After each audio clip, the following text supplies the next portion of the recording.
Good morning, MLB Pro family here. I'm your Oakland A's GM, Scott Gesford, and today I'm with Brenton from the Braves. How are you today? Oh, wonderful, Scott. How are you, man? Good, thank you. It's nice to be able to hook up. Schedules kind of didn't play for a while, but now today it's working. Yeah, kind of a last minute thing, but I appreciate you staying persistent with it. Something I wanted to do. It's just schedules, man. They're nightmares sometimes. Yeah, awesome. And like I said, Jim started these last year, and I thought it was a great idea. I didn't want to see it go to the wayside, so I stepped up, and I've already told a couple people who I've done this with, said maybe next year it'll be you. Yeah, So, but I appreciate all the content that you put out. Keeps us going daily. yeah. Well, that's the hopefully we'll see a return to it here in the next couple of days, next couple of weeks, as spring training picks back up. I was going through the off season rundown earlier this morning, and it's just like every team I click into, it just generates all these questions and thoughts, and it's like a treasure trove of never ending stuff you could talk about. Right, exactly. But now you get to talk about the Braves for Everybody's this whole favorite time. topic. Yeah. Yeah, exactly. How did 2022 go in your mind for the Braves? You know, it's interesting. Living in 2022, I would have told you it was an unmitigated looking, and especially like, thinking back on it, it was an unmitigated disaster from the way I felt throughout the year, right? I felt from a position of obviously like bias and other things along those lines that the Braves were head and shoulders better than everybody else in this division. Like I shouldn't be competing, much less trailing anybody. And the team just really struggled to find consistency. You know, I finished with 3 wins less than 2021. In 2021, I was spectacularly happy about it. I thought I was through the roof happy, right? Um, and it's interesting what those 3 wins can do. It's just the perspective at the start of the season. I had a $50 million payroll in 2021 when I won 90 games. I had a $112 million payroll in 2022 when I won 87 games. So I'd more than doubled the payroll, right? I was coming off of a Super Bowl appearance, a World Series appearance. I got swept, granted, again by the Angels, but I made the World Series. I had high expectations. And so to have a team not reach 90 wins, not get out of the first round of the playoffs, not win the division, I was disappointed. And that sounds very spoiled, I'm sure, to a lot of teams that didn't make the playoffs last year. But like that's just where my head was last year. I was in a really, really toxic place, let's say, with my team. Well, and partway through the year, you're on a winning streak, right? And you fired your manager. Impulsive. Yeah. The reality of it was that my manager that was there, I honestly think that was only his like first full year because he'd come on last year and led me to a World Series, and then he was going through the year, and it was one of those things where like you ever get really obsessed with a aspect of this game, and I became, for whatever reason, for 2 weeks became really obsessed with relationships and development and what that meant from a coach to a manager to a team. And the manager I had, and I keep wanting to say it was Bud Black, but it was not Bud Black. It was somebody else, Bud Norris maybe. Um, Despite winning and taking me to the World Series the year before with a very inexperienced team and getting me off to a hot start and then on the midst of a 10-game winning streak, had a bad relationship with a lot of my players and bad development impact, right? That's what the game was telling me. And Mm-hmm. this Desi Wilson, in particular, this is the only manager this would have happened for, right? Was somebody that he took me to my previous World Series appearance a couple years prior. And in the offseason, after getting swept out of the postseason by the Angels that particular year, fell into a depression, as we do about our teams. Did not pay attention for about a month and a half. His contract lapsed on accident. And then Eddie signed him to be his manager. And it was just one of those things that like I couldn't get over that loss, right? So when I noticed he was available, I made a huge ass offer to him because he did not want to come coach in Atlanta at first. So I just went way above and beyond what he was asking, and that worked. And yeah, I mean, it wasn't a great move. He finished with a really bad record. I still believe in Desi. I think he's the right guy for the team, but that was just one of those things where I got obsessed with relationships, and like Desi ended up in Atlanta. Hey, I can't argue with your decision because in 2017, when I went to World Series and I had my manager, I can't think of his name off. Wally Backman. He left a relief pitcher in and destroyed my one inning against the Twins. I lost the sixth game of the World Series, and then I lost the seventh game of the World Series. So the game next year, I got Fired rid of him. him too. So Yeah. Yeah, You know, it's listen, it's emotional. a tough life. Yeah, exactly. So, okay, so we've talked about 2022. You've made a couple. Well, you made a big splash last off season and getting however you say Ohashi. Yeah. And this offseason, you made an even bigger splash, and I was kind of surprised by that. 'Cause I thought you were going to kind of stand pat for a little bit and to see how it went. That was the plan. It was the plan.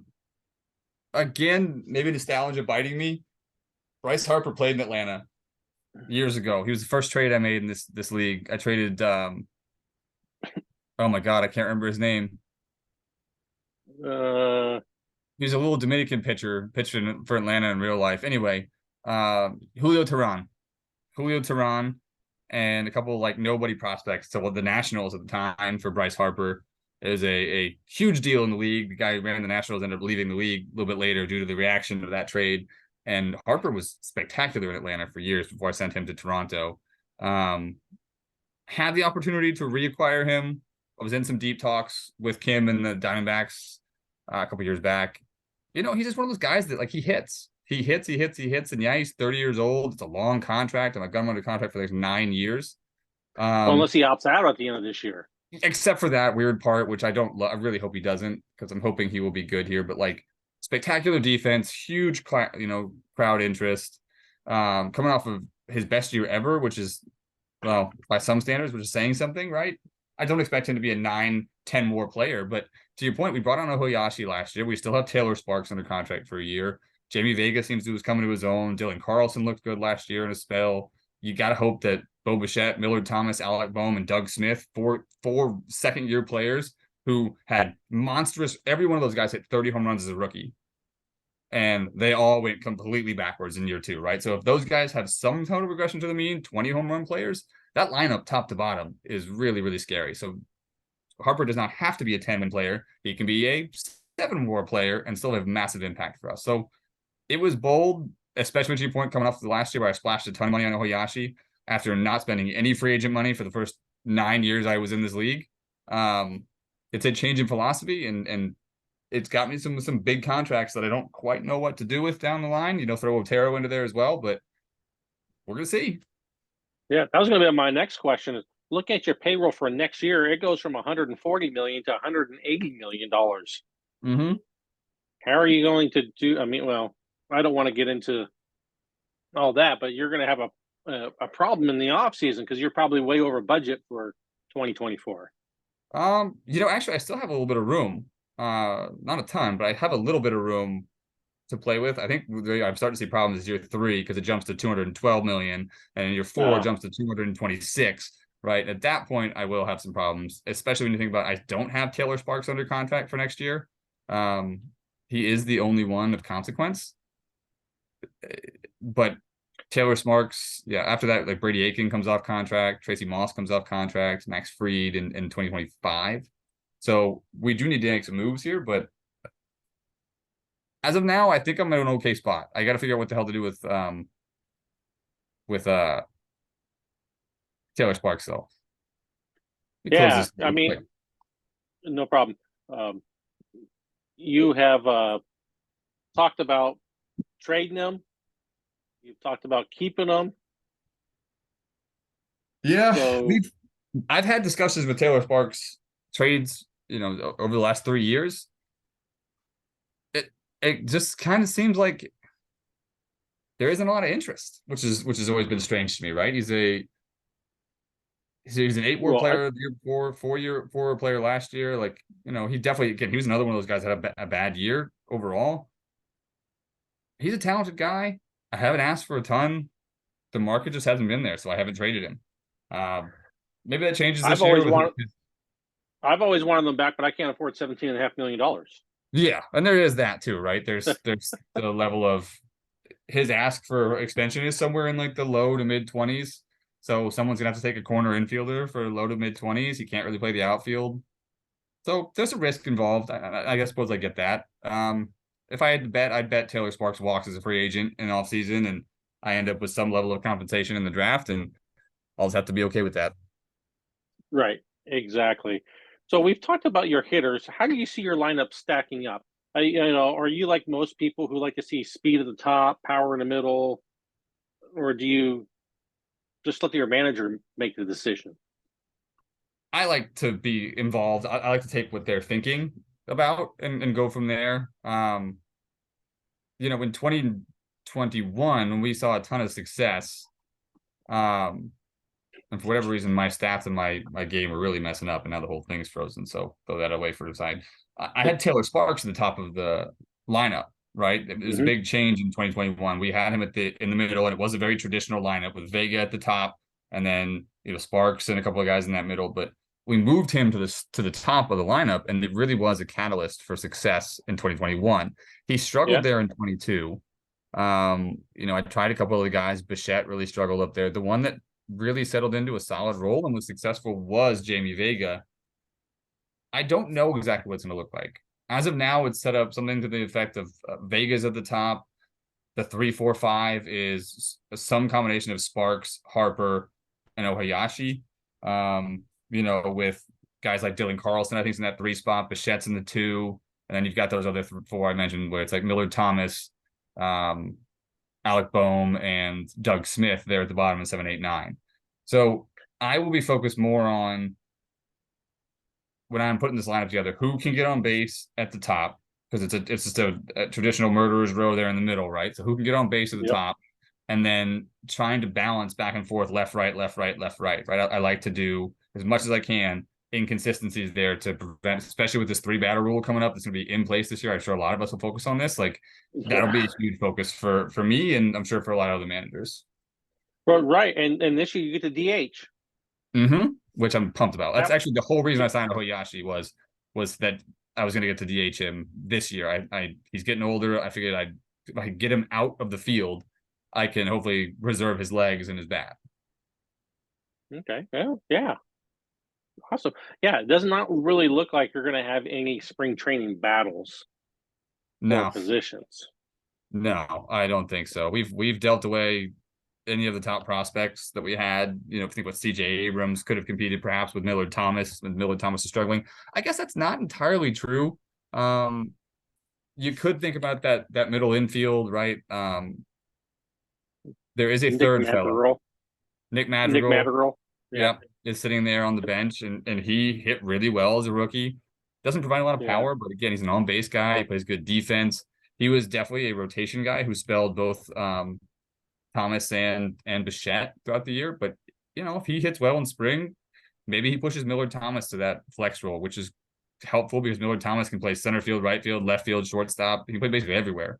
So Yeah. having him on the bench is really, really helpful. If I can get Madrigal to play there throughout the year, maybe that's the one, right? But beyond that, no. I mean, there's a possibility you look at somebody like Yoshida or Ogden pushing Carlson to the bench if Carlson struggles. I can't imagine that happens. If Bohm really struggles, Marvin Grun has been consistent for Atlanta for years. So there's always him too. But I guess, again, well, maybe this isn't true. There could be ones up and down the line. Dalton Varsho is another guy who, like, Varsho really outplayed Doug Smith last year for a good portion of the year. He hit 305 over 82 starts, where Doug Smith hit what, like 200, 201. Yeah, so right now Yeah. Doug Smith's my starter, but Varsho had a much better year last year. If it's the same case, I guess that's not so. I accepted that super universally, but no, I would say that there's a lot of actually positional battles here. Yeah, I can see that now, but if Doug Smith's hitting 201, but he can play that all-star defense, is that worth it? Yeah, With your lineup, you don't need 9 players that can hit 30 home runs. no, you don't. It'll just be Just something that's 7. interesting. Um, the rotation's set, for the most part, unless we decide. I made a lot of trades, and if I'm stepping on your order here, please let me know. But No, no, go right ahead. I made a lot of trades at the end of last year. Lucas Sims, Abraham Jones, Nick McCulley, James Serrano, to add to guys like Max Fried, Tracy Moss, Claudio Santos. Abraham Jones is another one. I added a ton of bullpen pieces, right? My Hmm. thought in doing this was I wanted to go with a 3-headed rotation of Robinson Rivera, Walker Bueller, Brady Aiken, and then have Otero and McCulley as openers with Hmm. Jacob Heatherly, Tracy Moss, Claudio Santos, Roberto Vargas, and Riley Pint, and Lucas Sims to some extent being followers, right? And just be able to run the opener strategy. The problem is that I couldn't really figure out how to make it work in the game.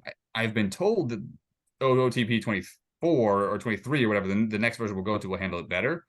But I made all these trades without realizing that, and so I ended up in a situation where I had 3 starters I was comfortable with, and had to start Andy Otero for a lot of the year, and then Jacob Heatherly for a lot of the year, Lucas Sims and Tracy Moss, right? So I'm in a strange position with the rotation where I'm not.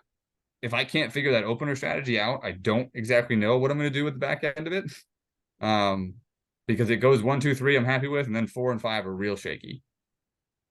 Yeah, and looking at on your page right now, you don't have a traditional bullpen. You have 2 stoppers, a bunch of middle relievers, and one long reliever. Not a Yeah, closer, not setup guys, that kind of stuff.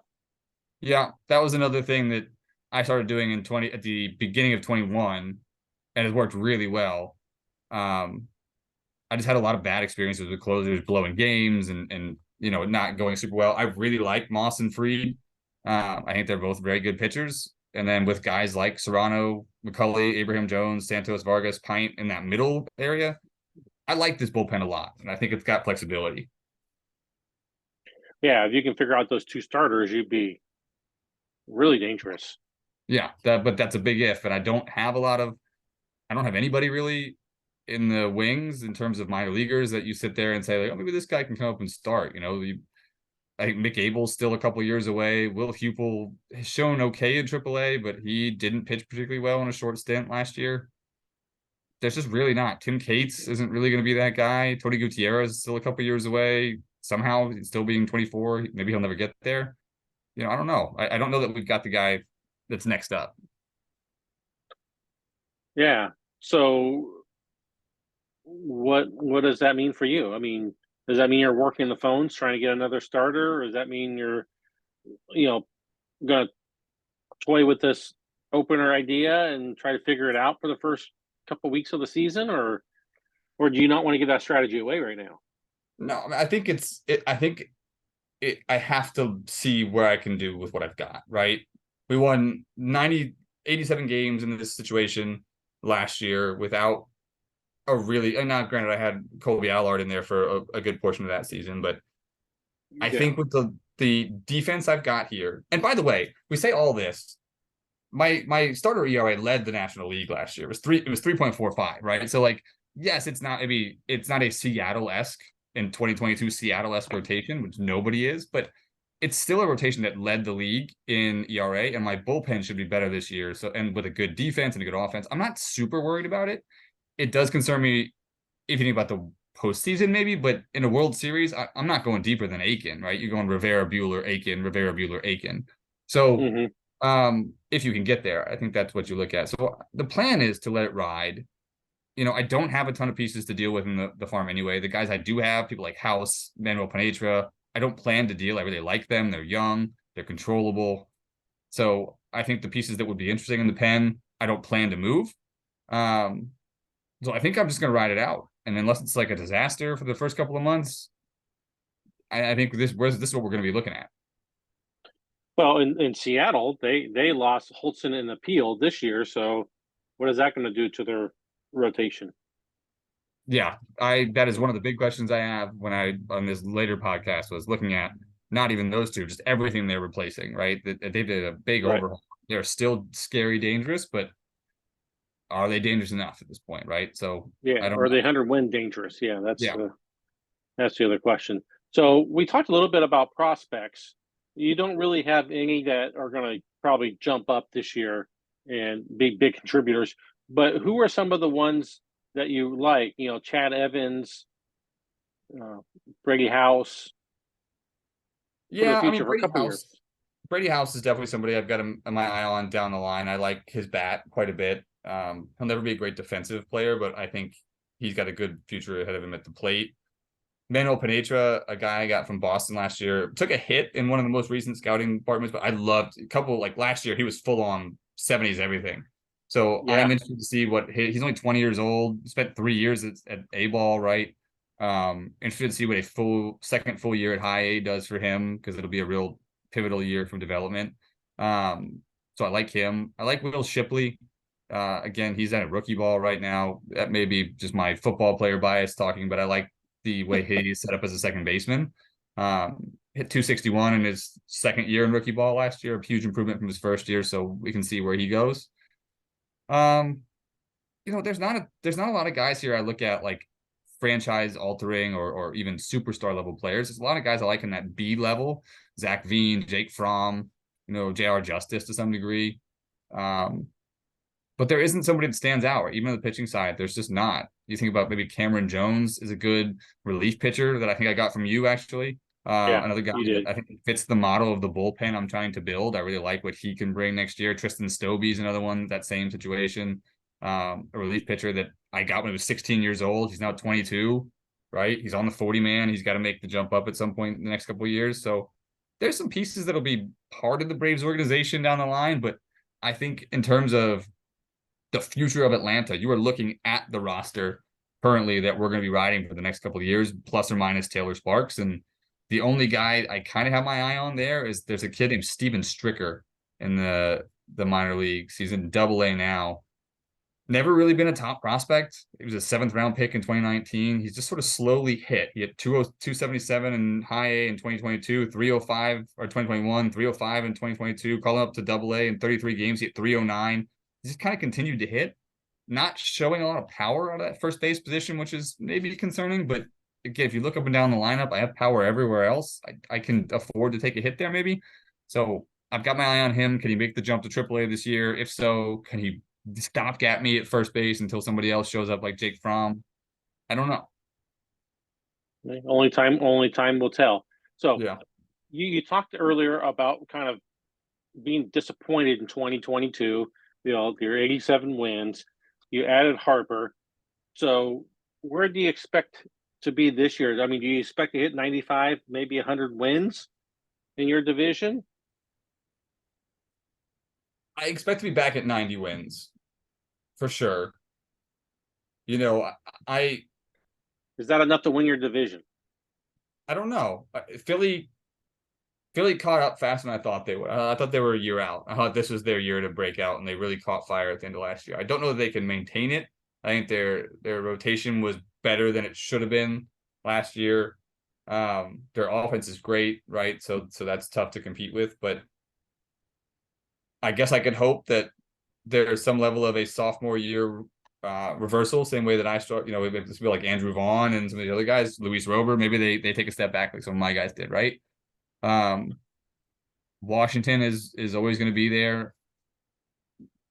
The Mets and the Marlins are just so bad, for lack of a better way to put it, right? Like it's a lot of See, now wins to there's pick up. there's bulletin board material right there for the Marlins and Mets, right? Well, I think they know it, but yes, they could very easily use that. But like, the Mets are, they're just not. They are what they are, I guess. I don't know. I don't think they're as bad as they were last year, but yes, I think 90 something wins should put me at least in contention to win the division. That is the expectation for me. Is that the Braves win the division, right? And I'm not saying it's because we deserve to or because we're that much better than anybody else, but if you build a team the way I've built a team over the last 2 years and you're not expecting to win the division, you built the team wrong, right? Right. Yep. And all you have to do is make the playoffs to have a chance to make it all the way. Um, Last year, the Tigers, the Reds, they kind of made a big step up. They went from the middle to towards the top. Do you see any teams this year making that jump, whether it's from the bottom tier to the middle tier, or from the middle tier to the top tier? And Yeah, who the might that Tigers, be? Reds, the Orioles maybe would be the most appropriate version of that, right? Like the non-playoff to playoff team where they made a big jump. So the Oh, didn't Royals they are didn't they make the playoffs last year? Didn't they yeah, win oh the yeah, but division the year last year? before they didn't. So in 2021, Okay. the Royals did, and they made a huge jump up in 2022. Right. Um, Yeah. so I meant like they were a great example of it last year. So for me, Yeah. this year, my eyes, and I hope they didn't make the playoffs last year. My eyes fall to the Royals. I think they were off to a great start, and then they fell off. right? They fell off. Yeah. But the addition of Mark Baker in the middle of that lineup is nothing short of monstrous. That guy is incredible. So you have to look at a team like that with a second, Casey River or Casey Mize, Chris Rivers, Chris Bubich. I like that trio at the top of this rotation. In a division that has a White Sox team that I don't think fully has a playoff identity yet. The Guardians, I don't know what is going on in Cleveland, but that team is not built for the playoffs. The Twins are always going to be good, but we say this every year. They're getting older. Are they going to be able to do it? I don't know, right? The Tigers are good. They've made a good. They lost a lot, like a thousand, without death by 1,000 cuts, more or less, in Detroit. But they did lose some pieces here, so I like the Royals. Yeah. To maybe take a move there. The Pirates have invested heavily. I know Jonathan has said he's not aiming to compete until 24, but they're a team that could probably move out of the basement in 23, right?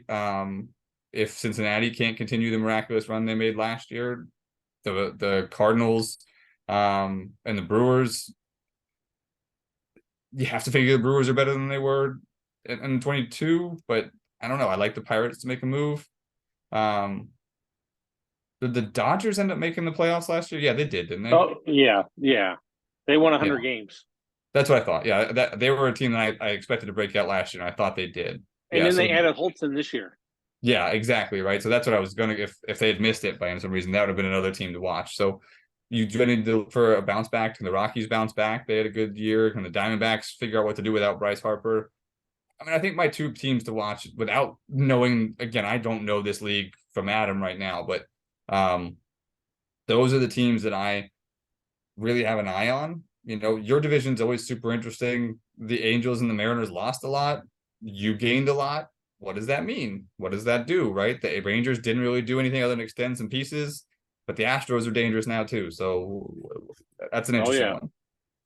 Yeah, and with the balanced schedule, we're not going to have to just face our division so many times. We're going to be able to face other teams. So whether that's a plus or minus, it has to be only a plus. time will tell. It has to be a plus. Well, for me, it is. But for somebody like you in your division, is that a plus? You don't get to play the Marlins and the Mets as often.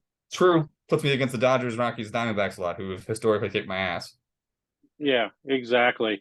So if you could make one big, bold prediction for 2023, doesn't have to be about the Braves. It could be about any player, any team. What would that be? That is tough without having paid attention a ton. Let's say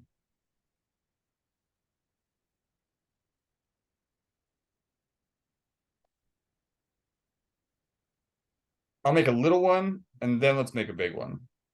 All right. Little prediction. Orioles missed the playoffs. Oh, okay. After their run, I think they fall back. I think Toronto is too good. I like what some of the other AL teams have done. I think Baltimore falls back and out of the playoffs. All right, so that's your small one. What's the big one? I think Seattle misses the playoffs. That would be a big one. Now, I've said this before. I usually predict one of either the Angels or the Mariners are going to fall apart. I thought it's been my prediction every year over year. One of these days it'll be right. So that I just keep making it for that moment. Yeah. But, they're replacing Mark Baker with George Springer, replacing Juan Hidalgo with Corey Seager, and replacing Danny Hultzen and Mark Capel with Javier Garcia and Blaine Knight.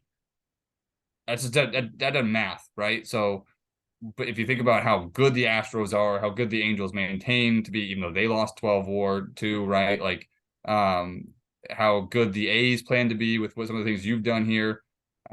Think about Detroit, Kansas City, Minnesota, Toronto with Tampa Bay building. There's just a lot of guns out there, right? And if they're going to miss it, this feels like a year it could be, especially with Justin Kaiser seemingly pulling back a little bit, pulling away from what he typically does, which is massage the waiver wire, pick up bullpen pieces through the year, grab a big bat somewhere. He seems to be kind of taking it easy this year. So if it's going to happen, this feels like the year that it'll happen.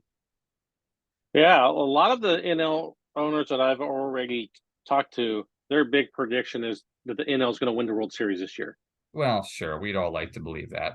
Yeah, and if you're predicting the Angels in Seattle to fall back, I'm not saying that Houston or somebody else can't pick up the mantle and still win it. Is the Angels in Seattle have won the World Series for what, the last 6, 7 years, something like that. One of the Mhm. two, I mostly the didn't say Angels. Angels. I just said Mariners this year. I think the Angels will be fine, which maybe is their All right, destined.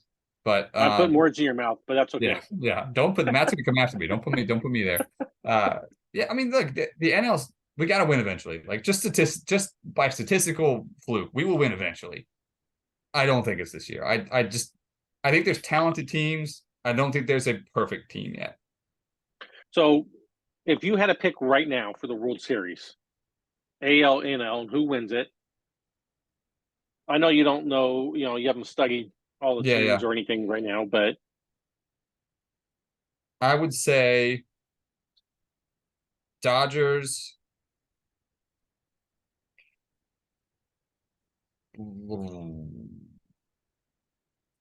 You got to say Angels until somebody knocks them out, but Dodgers out of the National League. Give me 2 seconds before I answer this question. Did yep, no, the Blue Jays fuck anything up? yeah, they made the playoffs. They went 92-70 last year and made it to a league championship series. Yeah, I was just trying to see if they tore their roster down, if they lost anybody big or anything like that. They added Juan Hidalgo, Pascualino Carosi, Roberto Lopez, lost Philip Almonte, Reynel Villette. Yeah, I would say my prediction as of right now would be Blue Jays versus Dodgers with probably a Blue Jays victory. Although that honestly, Blue Jays Dodgers series would be a ton of fun, and the Dodgers could take the Blue Jays. I think game by game, but I would still say the Blue Jays probably pull it off. Okay, cool. So, is there anything else you want to talk about, or I didn't ask you, or you want to add to what you've said so far? I'm sure there will be plenty that I would like to say as we go through the year and as I get reacquainted with the team and things go on. But for now, every ounce of knowledge that I have on my team in this league was exposed at some point during this call, so I think I am good. Okay, awesome. So, usually at the end of these, I give you an opportunity to introduce yourself, maybe tell people what you do for a living, and then do you have a trade block, or are you looking for something so people can DM you?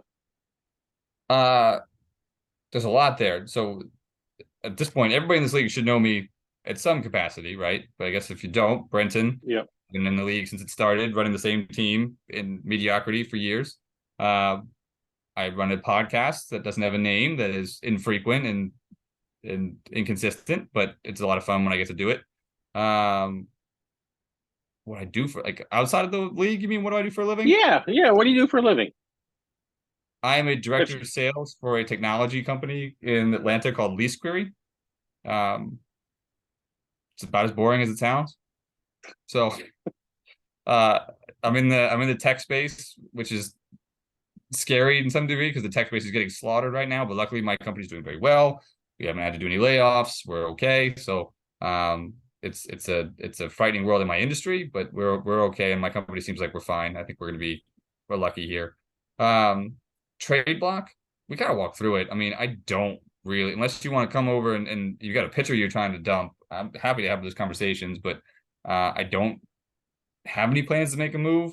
Easiest way to get me is via Slack. I have that on my phone, and for those of you that talk trade with me over the years, I may be difficult to wrangle at times, but it always goes to my phone. okay. Well, I appreciate you coming on and chatting. It was kind of a last second thing for you. You had some free time, so I appreciate that. And I actually am looking forward to whatever you're gonna put out there this afternoon. Um, Yeah. so I'm gonna stop recording and sign off right here. And thank you very much for joining me. And I'll stay on for a minute and chat.